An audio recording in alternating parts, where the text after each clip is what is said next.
This is another video of the tracks leading right to my car. Leading right to my car.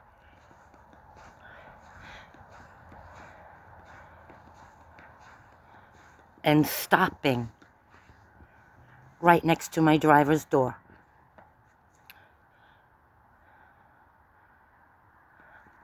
And then he turned around